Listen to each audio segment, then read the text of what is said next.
Well, good afternoon. There's no doubt that this third wave has been different from anything we've faced so far.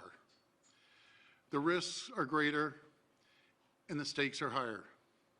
And right now, we have a two-part strategy. First, get needles into arms and limit mobility, limit the spread to protect our ICUs and hospitals. We need to get the vaccines where they will have the greatest impact as quickly as possible. Yesterday, we announced new details on how we're going to get more vaccines to hotspots right across the regions as quickly as possible. This will be critical to getting this third wave under control. We're moving into the next phase of our vaccine distribution strategy. As we speak, mobile vaccination teams are being organized to get vaccines to where they will have the greatest impact. We're deploying numerous mobile vaccine clinics in shelters, residential buildings, community centers, as well as churches, mosques, synagogues, temples, and other faith-based locations in the highest risk neighborhoods. This will include mobile vaccine clinics in high-risk workplaces that will remain open for the sake of our supply chain, starting with those in hotspot regions. As we bring these mobile clinics online, vaccines will be eligible for people aged 18 years of age and over in the high-risk neighborhoods. Friends, our frontline education workers are absolute champions. And while our experts tell us that schools remain a safe space for students and workers, we want to do everything we can to keep them the same way. So beginning next week, workers who support students with special education needs across Ontario, as well as all education workers in high-risk neighborhoods in Toronto and Peel, will be eligible for vaccines. And as the supply allows, we will expand to more high-risk neighborhoods in other hotspots, followed by a rollout to all education workers across the province. And as we ramp up our vaccine distribution, we also need to make sure we take the steps necessary to slow the spread of the virus and protect our ICU and hospital capacity. The reality is, despite everything we've done so far, the COVID-19 situation in Ontario is getting worse as these new variants continue to spread. Our hospitals are reaching capacity, and patients in the GTA must now be sent to other parts of the province for care. In fact, we learned yesterday morning that admissions to ICUs in the past week are increasing faster than the worst-case scenario predicted by our experts.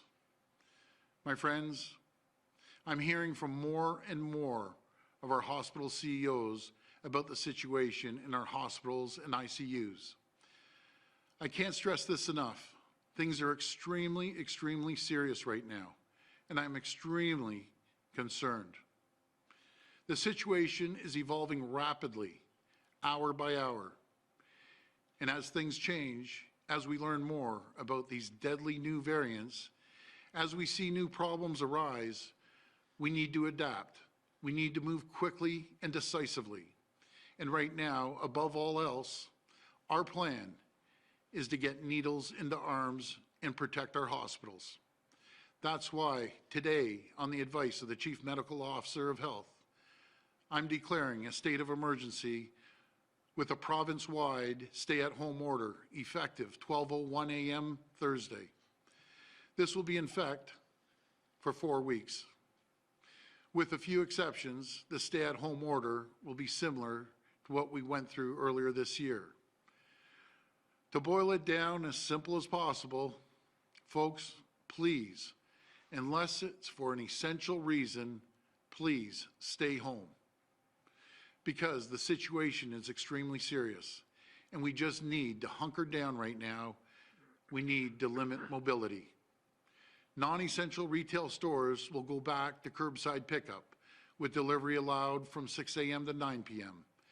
Big box and discount stores will be allowed to sell essential items only. I'm going to repeat that, essential items only, such as food, medicine, cleaning supplies, and personal care items. During a stay-at-home order, residential evictions will once again be suspended because no one should live in fear of losing their home. And these measures are in addition to the emergency brake shutdown we imposed last week. I know this is tough on businesses, but I promise we will continue to have your backs. In our 2021 budget, we doubled the Ontario Small Business Support Grant, providing eligible small businesses up to $40,000 to get through this.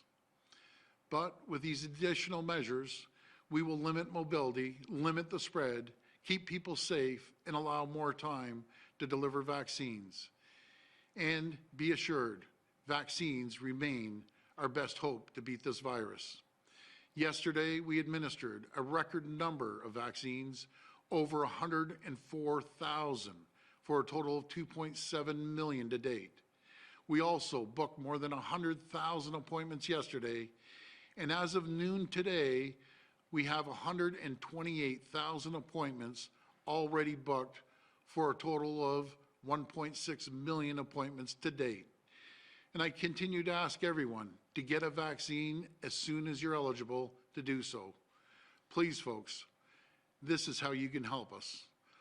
All Ontarians 60 and older are now eligible to book their vaccination appointments by visiting ontario.ca/COVID-vaccine or by calling 1-888-999-6488. That's 1-888-999-6488.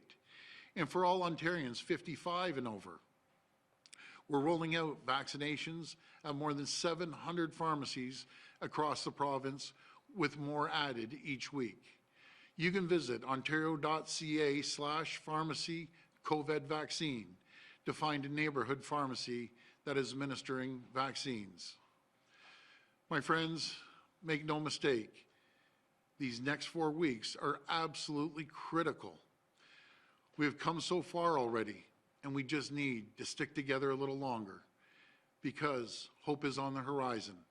I promise you that better days are ahead of us. Based on the vaccines we expect to receive from the federal government, so as long as they come through, I'm expecting that we will be able to have 40% of Ontario adults vaccinated by the end of the 4-week stay-at-home order.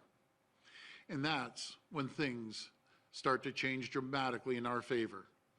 But the decisions we make now, how we handle the next 4 weeks, what we do until we start achieving mass immunization will be the difference between life and death for thousands of people. And I can't put it any more clear than that. Thank you, and God bless the people of Ontario. Now I'll pass it over to Minister Elliott.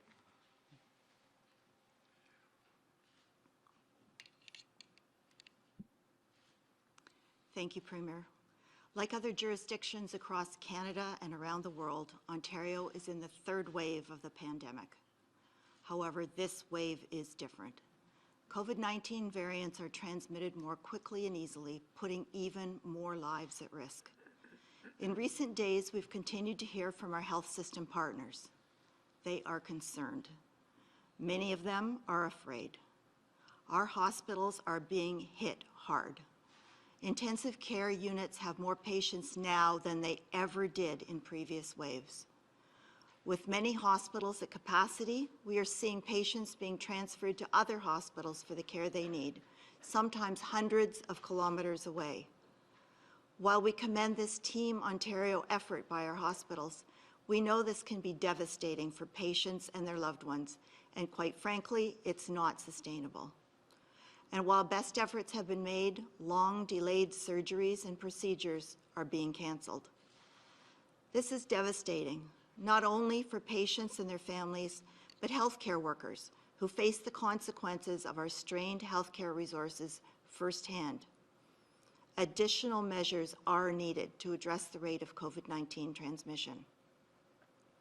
That's why we are enacting additional public health measures and a stay-at-home order to preserve health system capacity, and to save people's lives. This will not impact essential retail settings such as grocery stores and pharmacies, which will continue to have in-person shopping with restrictions. However, big box stores will be required to limit retail sales to essential items. This includes grocery items, household cleaning supplies, pharmaceutical items, healthcare items, personal care items, and pet care supplies. Other changes include additional restrictions for non-essential retail, including permitting only delivery and curbside pickup with restrictions. Access to shopping malls will be restricted to specific purposes, such as access to designated pickup locations via appointment. These are difficult but necessary decisions, and our government will continue to respond decisively to the realities of the COVID-19 pandemic using the best evidence and advice we are given to protect the health of Ontarians. We have heard health experts talk about how we can look forward to a more normal summer. However, we are not there yet. It will take a collective effort from all of us. Our vaccination rollout is strong and focusing on our most vulnerable populations. However, the current level of vaccination is not enough to prevent the spread of the virus that we are currently seeing.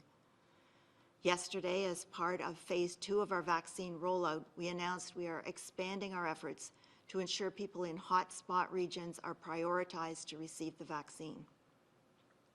To support this expanded vaccination effort, mobile teams are being organized to administer vaccines in high-risk congregate settings, residential buildings, faith-based locations, and locations occupied by large employers in hotspot neighborhoods to individuals aged 18 or over. Pop-up clinics will also be set up in highly impacted neighborhoods in collaboration with public health units and community organizations. We are making steady progress, but until everyone can get vaccinated, please follow all public health measures and please sign up to get vaccinated when it is your turn. We need all Ontarians to do your part to stop the spread of this deadly virus and keep our families, loved ones, and communities safe. Thank you, and I'd now like to hand it over to the Solicitor General.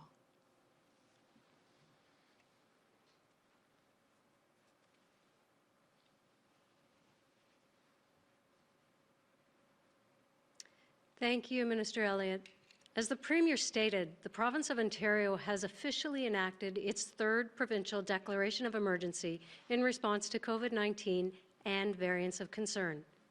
We do not take this decision lightly, but we are seeing alarming daily case numbers, and hospital capacity is being stretched to the limits, despite the health measures we've asked people to follow. At this critical period, urgent action is required to slow the surging spread of COVID-19 and save lives. Effective Thursday, April the 8th at 12:01 a.m., a stay-at-home order will be implemented, requiring that people only leave their homes for permitted purposes such as groceries, going to the pharmacy, and medical appointments. All businesses must ensure that any employee who can work from home should be working from home rather than going into the workplace. We are also urging Ontarians to restrict travel outside of their home region. I cannot stress enough how important the actions of each individual in Ontario will be today, tomorrow, and in the coming weeks as we confront this threat to the health and well-being of our communities. It is critical, now more than ever, that people adhere to the orders and follow public health measures. Please stay home, stay safe, and let me be clear, these measures will be enforced. We know it hasn't been easy, and nothing about this pandemic has been. Ontarians have already made immeasurable sacrifices, but we need to do more. To make a difference and to help keep people safe, extraordinary action is needed from every single one of us. This is about saving lives. Stopping the spread of COVID-19 can only be done by taking the necessary precautions and following measures that will protect our families, our neighbours, and our communities. Thank you.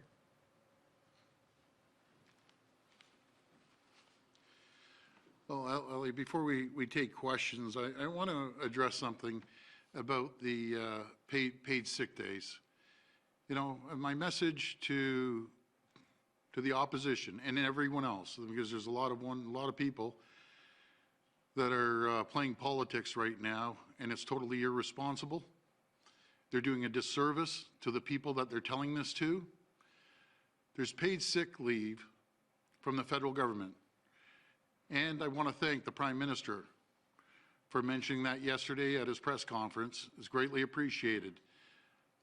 Folks, because of all the premiers and the federal government, we negotiated $1.1 billion of sick pay. There's still $750 million available. And to get paid sick days, go online to www.canada.ca/COVID-19. That's www.canada.ca/COVID-19. So far, 300,000, that's 300,000 Ontarians have accessed the program already. So to all the opposition and everyone that's preaching about the sick days and playing politics, rather than do that, why don't you try to help someone by telling them where they can go? That's a disservice if you tell them anything but that. So I'll be ready to take questions, Ellie. We'll go to the phone line for questions. First question, please. Your first question comes from Cynthia Mulligan with City News. Please go ahead. Hi, Cynthia. Hi, Premier. The Health Sciences Table warned weeks ago that the third wave was going to be driven by variants and that this was going to happen. Instead, you chose to start easing restrictions. Last week, the Sciences Table recommended a stay-at-home order.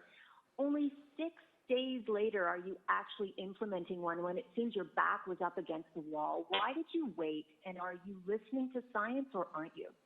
Well, I'm listening to health and science, and I listened to Dr. Williams from day one, and I've never wavered from that.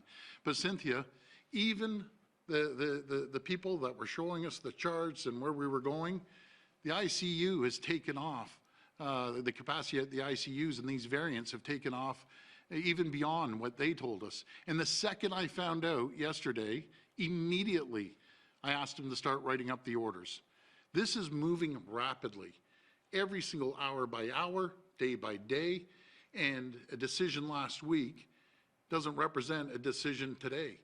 And again, I want to emphasize that we acted immediately as soon as I found out that the ICU capacity and on top of that, the variant was moving rapidly. I'll pass it over to Dr. Williams.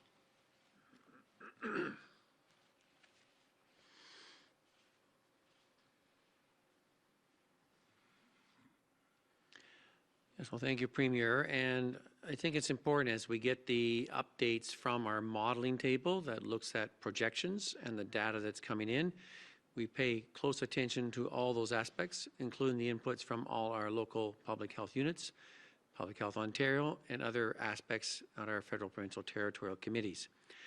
These are projections, and we look at them, we respond.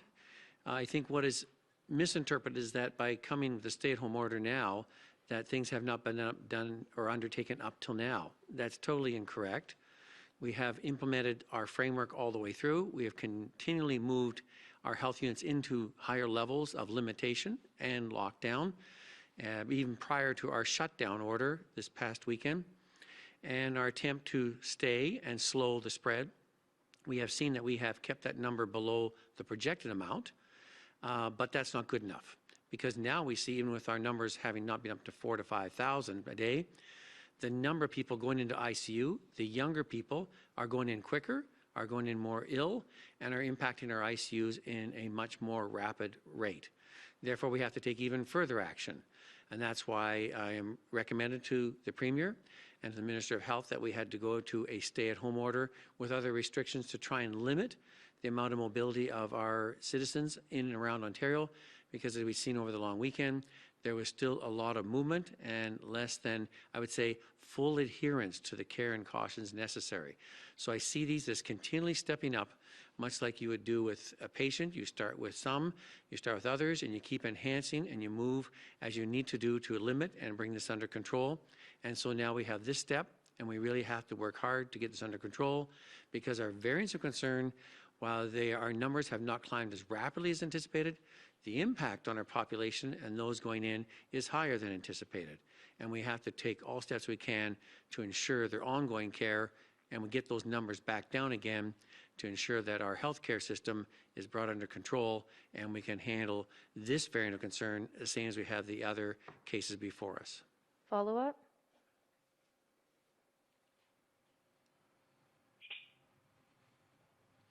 Sorry, thank you. While you were answering, it's just been clarified to me from government staff that it's only teachers in the highest risk neighborhoods in Toronto and Peel that will actually be able to get vaccinated starting next week. Can you tell me how many teachers that will be? And can you give us more details, Premier, on the plan to vaccinate essential workers, say at large factories? How many? And again, why didn't you start that earlier after we saw what was happening at Amazon? Well, first of all, thank you for that, Cynthia. Let me start off with the businesses. You know, and I'm tired of you know, all the politics, municipal, provincial, and federal. We need to work together, and I'm not going to be pointing fingers. At the time, the supply of the vaccines weren't there.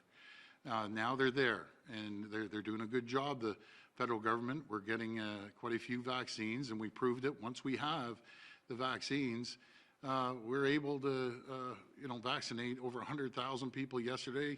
I don't know the end result today, but we're going to exceed that again today.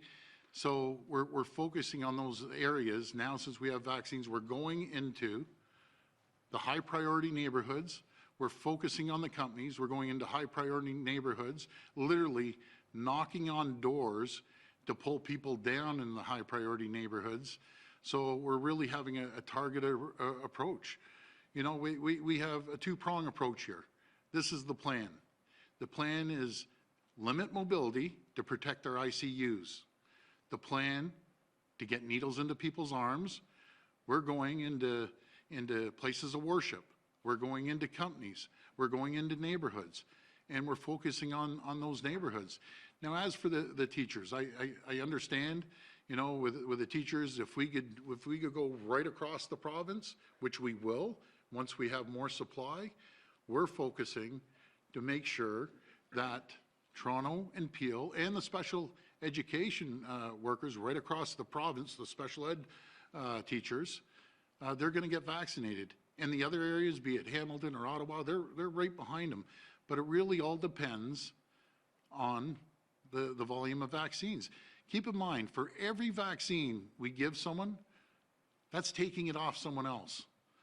Right now, we have behind us 1,000,005 appointments. Is actually now, I think 128,000 people have booked appointments as of noon today. So that's even out of date. That's how quickly it's moving. So folks, please book a vaccine appointment. It is absolutely critical. I mentioned yesterday, ages 60 and older, we had over 1 million people that have not booked a vaccine. I'm going to be as blunt as I can. Your life is in jeopardy if you don't start getting a vaccine, get needles into people's arms. Again, 97% of the people that are dying are 60 years of age and older. And going back to schools, 98.9% of schools are currently open. 99.8% of students do not have an active case. 99.28% of students have never reported a case of COVID. When it comes to staff, 99.77% of staff do not have an active case, and 98.82% of staff have never reported a case of COVID. These schools are safe. They're one of the safest places. And we're going to make sure they're safe by vaccinating the teachers as well. Next question. Your next question comes from Antonella Artuso with the Toronto Sun. Please go ahead. Hello, Premier. Hi, I wanted Antonella. to ask you, is there a reason why your government has provided so little notice for lockdowns and restrictions that are impacting millions of people? This is further to Cynthia's question. It gives a sense of chaos. It's very frustrating for people. So is there a reason for that? Well, again, we have the two-pronged plan. We're taking the approach that as we saw the ICU capacity grow, as we saw this variant move, it was different than the experts told me last week. As simple as that. And as it excelled, and we got the call yesterday saying, hey, it's going quicker than expected, you have to be nimble, you have to be quick. I was decisive immediately. I said, start writing the orders immediately. So if I just stand still and just keep with the same plan and just keep doing the same thing, it doesn't cut it with this virus or the variants that are coming in. You see what's happening out in BC with the Brazilian variant, you know, and as it's moving across the country, it's concerning. Follow-up? Thank you. Your government said that it had increased hospital resources, added field hospitals, yet we're hearing, as your health minister talked about, surgeries, elective surgeries being canceled, patients being moved around the GTA, maybe farther afield. Why is that? Pass it over to the Minister of Health.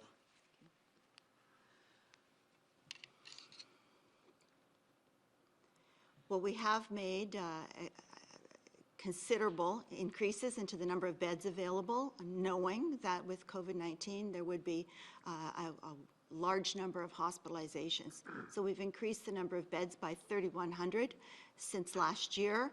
We also, even with the budget, put in another 125 million to create another 500 spots. We have been increasing capacity at every hospital that we can, creating as many beds as we can. We also are ready to stand up a mobile hospital at Sunnybrook and are ready to start one in Hamilton as well. But notwithstanding all of these accommodations and the significant capacity that we've built in, the hospitalizations that are happening as a result of these variants are taking over our hospitals. That's why we're having to cancel most surgeries and procedures, many of which have been delayed for a long period of time, and why many patients are having to be transferred from one hospital to another across the province. This is not just a GTA issue. We know that even in Kenora, if they have someone that needs to go to another hospital, they only have 4 intensive care beds. They cannot send anybody to Thunder Bay or to Winnipeg. So this is a situation that is happening across the entire province, and that's why we needed this stay-at-home order in order to be able to get these numbers under control so that we can care for the people who are coming into hospital with COVID, but also people who may be involved in a significant car accident or people who have heart attacks. We need to make sure that we have capacity to care for people that need intensive care, stabilization and care. Next question. Your next question comes from Travis Danraj with Global News. Please go ahead. Hi there. Hi, Travis. For Dr. Williams and for everyone. Dr. Williams, last week my colleague John Michael McGrath from TVO asked you point blank if the state of COVID in Ontario amounted to a failure in public policy. You disputed that assertion.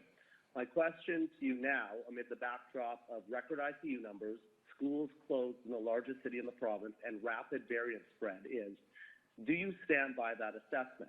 For the Premier, the Minister of Health, and the Solicitor General, do you agree with Dr. Williams that the response from this government has been appropriate and timely, considering the dire circumstances we are all in, and the fact that a third state of emergency is now in place a year after all of this began?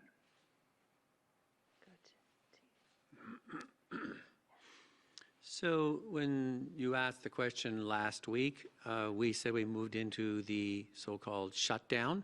We took steps to take that into position.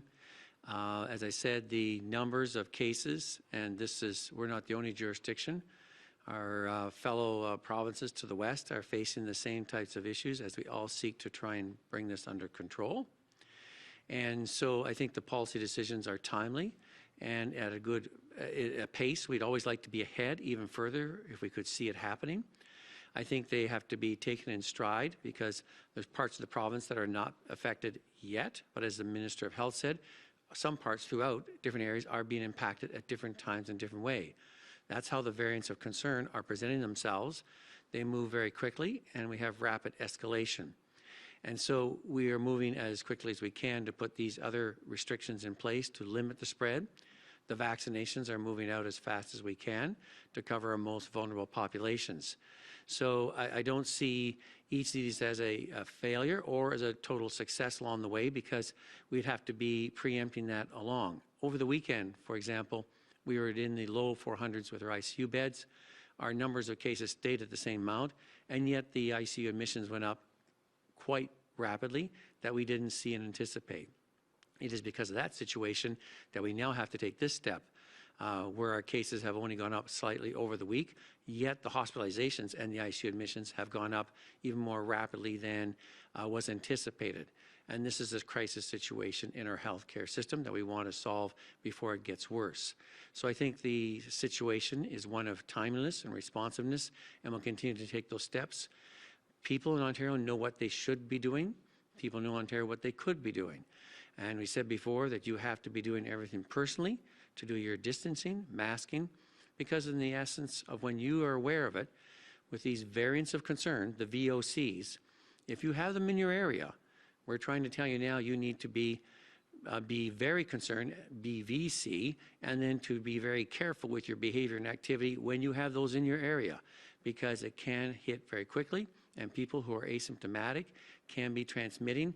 So the measures that you need to do, you must do all the time, very carefully, because we are doing our part by putting the measures in place, but it's very critical that you need to do your part. We all need to do our part in carrying out this step to bring this under control, as all the other provinces are doing at the same time. Follow-up?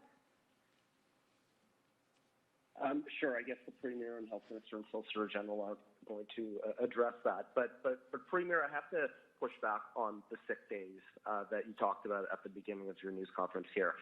Every single time you're asked about this, you punt to the feds. And we are hearing from doctors on the front lines, about factory workers, rideshare drivers dying of COVID-19 in the hospital, people who are without paid sick leave, and you continue to point to federal benefits that for some don't come for weeks and are minimal compared to the cost of living in hotspots like Toronto and Peel.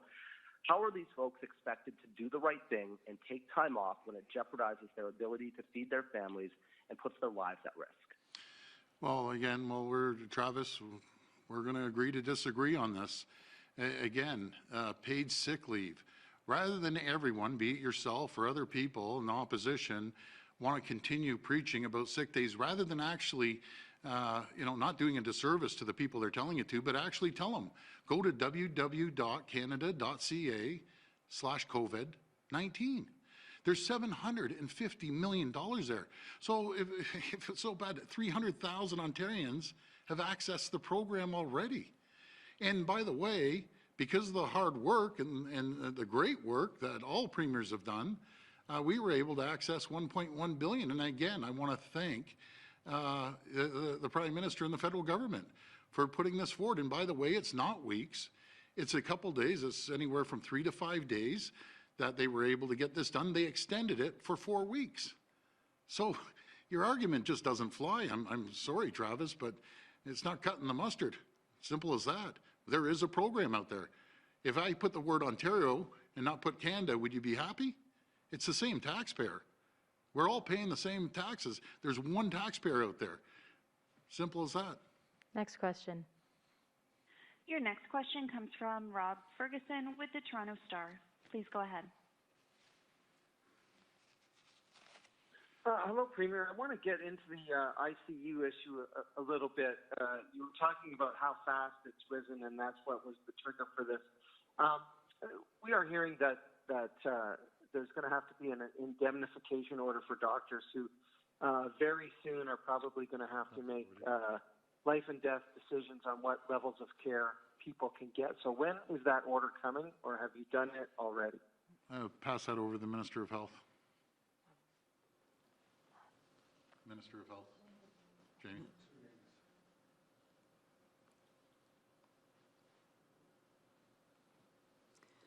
Well, thanks very much, Rob, for the question. We haven't finalized any of that yet because we are really working to make sure that we can accommodate the people that are in intensive care, that they may need to be transferred, but we want to make sure that anyone who comes into hospital, either with respect to COVID or for any other reason, can be cared for.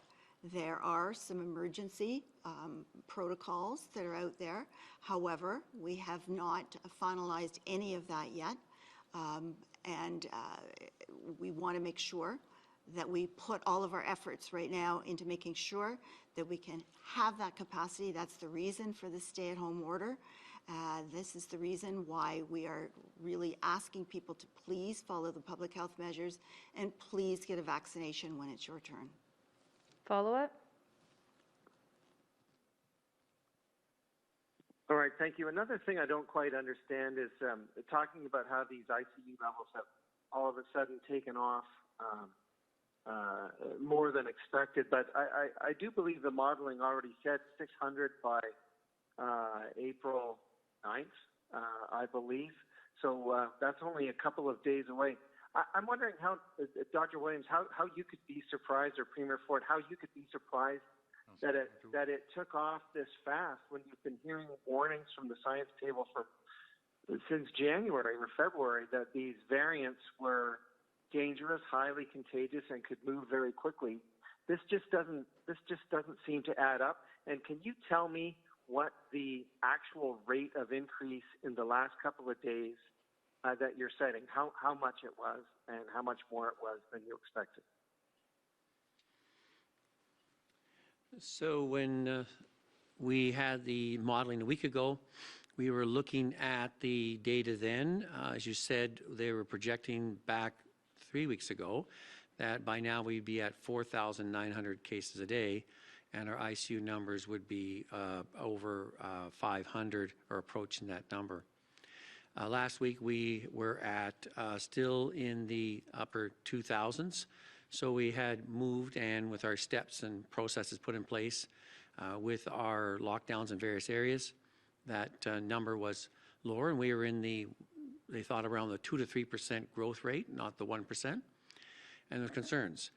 Over the weekend, our case numbers stayed around 3,000, but our ICU numbers went up more rapidly, and not in proportion to the case numbers. And the recent data I've seen said we may be approaching more closer to the 5 and 6% growth rate in the last 2 to 3 days. So that changed fairly drastically since last week. So the rate of growth is increasing, and the hospitalization and ICU admission rate is also increasing. So some things were in sync with the modeling, some have moved out even quicker ahead with the rate of hospitalization. This is still what was projected, that we could do it, but also with the steps that were trying to take place, we were seeking to keep the numbers down if we could, especially our case numbers. And now today we are over 30,200. We're still below the 4,900 that was anticipated, but that doesn't give us much solace in the fact that we're having a higher percentage going quickly into the hospital, going to the ICUs, and taking up those beds, especially with younger people going into them now at a higher rate and in a more severe case when they're presenting to the hospital than they did before. Last question. Your final question comes from Christina Suki with CTV News. Please go ahead. Christina. Hi, Premier. Thanks for taking my question. Thank you.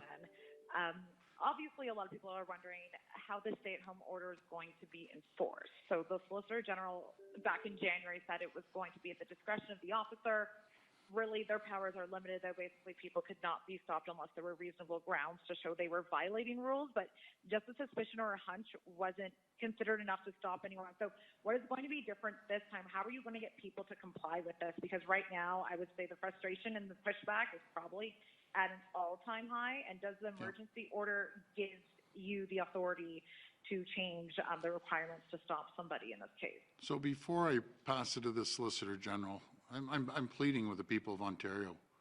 Please, for the sake of your loved ones, for yourself, for everyone in Ontario, please just stay at home. That's all we have to do. We did it before, and it worked. It worked when we stayed at home. You know, everyone knows we don't have enough police officers to run around and chase people down and knock on 15 million people's homes. But we're asking for the cooperation. We have the two-prong approach. I didn't tell you the third-prong approach. The third prong is the people of Ontario. You've been great. You've been fantastic so far. Everyone's pitched in. I want to thank the frontline healthcare workers. I want to thank, and I forgot to thank the firefighters yesterday. I thanked the EMS, paramedics, but the firefighters, the police, emergency service folks, they're the champions. And I'll pass it over to the Solicitor General.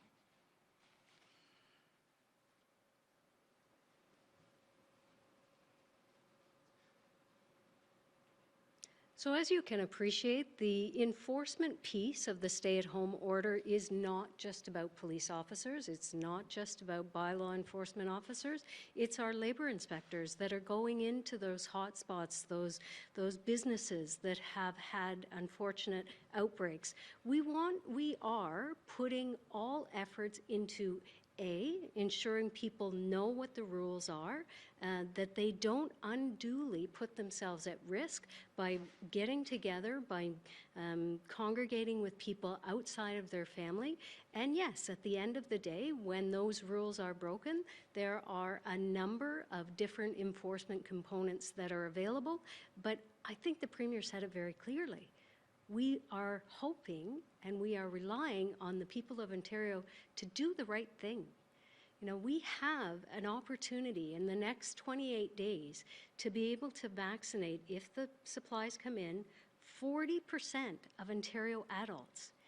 Give your friends, your neighbors, your communities, your business associates that window to stay safe for the next 28 days while we continue the vaccine rollout. Thank you.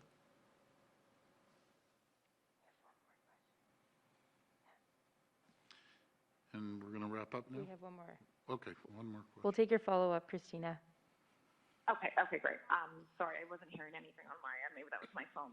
Okay, and I totally appreciate that response. Obviously, you know, you want to have faith in the people of Ontario, and there's certainly a lot of people who have been complying and willing to, you know, make those sacrifices, but a large part have not been. Like, I mean, I know the Solicitor General said, like, we're hoping people are going to do the right thing, but they haven't been, or else we wouldn't be in this place. So, I mean, at this point, if that's what you're relying on, do you really think that this is going to make the difference? Or would you say, have you considered even like a longer, stricter lockdown to be in place and stay that way instead of this open-close tug of war? Because there's suggestions that this open and close back and forth is only prolonging the pain of the pandemic and the brunt to businesses.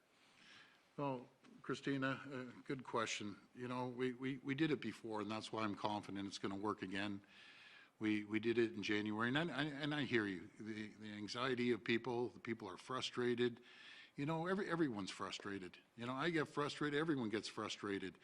But, you know, you think of the frontline healthcare folks that have been doing this from day one. You know, and, you know, we've all been working around the clock. But look at the frontline healthcare workers, and I just mentioned the teachers and everyone else that have been going at this nonstop. This is not the time to give up. I'll never give up, ever. I'll go right to the end, and we will get through it. We're gonna lead the province. But I want to paint a little bit of positive, because all we hear is negative. You know, you go one side is wrong. You go to the other side is wrong. I always stick with health. But let's look at the positive side. We're hammering out, more than anyone in the country, more vaccines. In the next day or two, we'll be over 3 million. The testing, I remember the testing when we first started. We weren't doing it. We're at 13 million. I don't even know anywhere in North America that does 13 million tests. The rapid test, we've deployed over 5.5 million rapid tests out there. You know, again, you know, everyone is pitching in. So please, folks, let's stick together. We're at the end of this battle, and we just need to stick together and follow the rules. And that's it. We need to get vaccinated. Again, if you're over 60, please get your loved one vaccinated as soon as possible. And we'll be able to get through this. That's all we're asking. Again, we have a strong strategy, a strong plan of targeting neighborhoods, going into specific hotspot neighborhoods and literally door knocking, trying to bring people out of their homes and down from their condos and their apartments. We have mobile units as we speak going out there right now to get people vaccinated. We're going into high priority workplaces, meaning the poultry houses, the pork, manufacturing of all sorts, right across the board. We can do it. We will do it. We have the greatest doctors in the entire world right here that are busting their backs off every single day. You know, let's folks, why don't we take a break in negativity for 3 or 4 weeks and let's start being positive that we're going to, we're Team Ontario. We will get through this. And we're going to come out stronger than anyone ever. And then we'll kickstart the economy, and we'll leave everyone in the dust when we start kickstarting the economy. Trust me, we will recover. So thank you, everyone, and God bless you. Thanks, everyone.